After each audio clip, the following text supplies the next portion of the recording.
देखंतु मो नड़िया चटनी पाएंगे नड़िया को फीस फीस करी काटी देछि। ए होछि हमर गोटे नड़िया को दुई फाଳ करी फीस फीस करी नड़िया को काटी दे। चलंतु नड़िया चटनी करिया। ए होछि हमर ग्राइंडर जार रे मो नड़िया को खुदी खुदी करी बा फीस फीस करी पकाइछि। ए होछि हमर चटनी जाई। देखंतु एई परि भाबरे एते जाई मध्ये हमें पकेवा। ए होछि हमर अदा को मो फीस फीस करी काटी थी। देखंतु ए होछि हमर रसुण प्याज कंचा लंका बासना पाइंकी जीरा टिके पकेवा।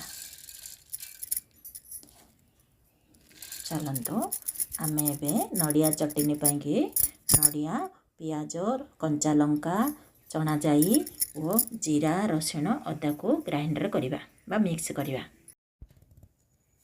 हेलो सांग माने देखंतु हमर नड़िया मु ग्राइंडर कर देली। नड़िया पियाज कंचा लंका चना जाई से सब को ग्राइंड कर देली। चल देखंतु एई परि भाबरे गोटे जगह को हमें शिफ्ट कर देबा। गोटे अध घंटा डी परे घोड़े की रखि देबा। गोटे अध घंटा डी परे आमे एहाकू पर्जना करिबा बा सुंक मध्य देबा। चलंतु नड़िया चटनी पाएंगे पर्जना करिबा।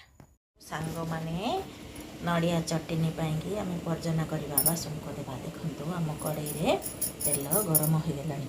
चलंतु एके जीरा पकेबा। एके सोरिष देखंतु दोटी पर्जना पकेबा।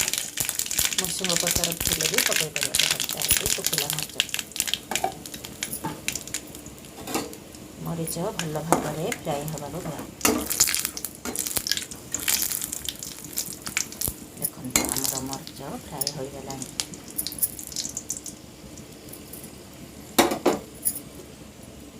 ये हूँ आमर नड़िया मु ग्राइंडर कर रखी।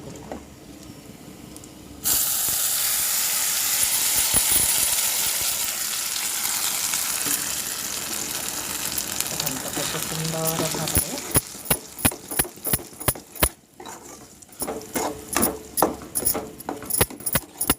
आप बहलिया चाहिए बहलिया बा मोटा रखिपारे। पानी देकी पतला करने को चाहिए पतला भी करें।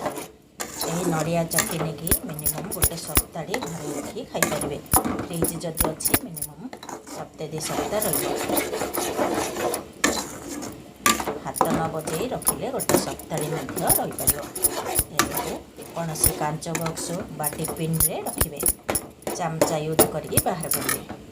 यही नड़िया चटनी की चकुली एडिनी एंडिरी एमती की रुटी पराठा जो भी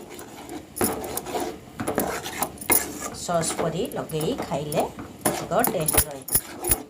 आपण मानक जदि आमर नड़िया चटनी रेसिपी भल लगुच ताहले गोटे लाइक शेयर सब्सक्राइब करंतु। प्लीज गोटे सब्सक्राइब करंतु। एही परि भाबरे नड़िया चटनी घरे तैयारी करी खांतु। देखंतु सांग माने ए होची हमर नड़िया चटनी। एही परि भाबरे नड़िया चटनी हमर आज घरे तैयारी हैला। आमे आज एडिनी पिठा सहित नड़िया चटनी की खाइबु। नड़िया चटनी खाइले किपरि भाबरे टेस्ट आपण मानकु कहबु। आमर नड़िया चटनी जदि आपण मानकु भल लागु थाए तेबे घरे तैयारी करी खांतु। गोटे कमेंट करंतु नड़िया चटनी किपरि टेस्ट अछि। प्लीज गोटे लाइक शेयर सब्सक्राइब करंतु।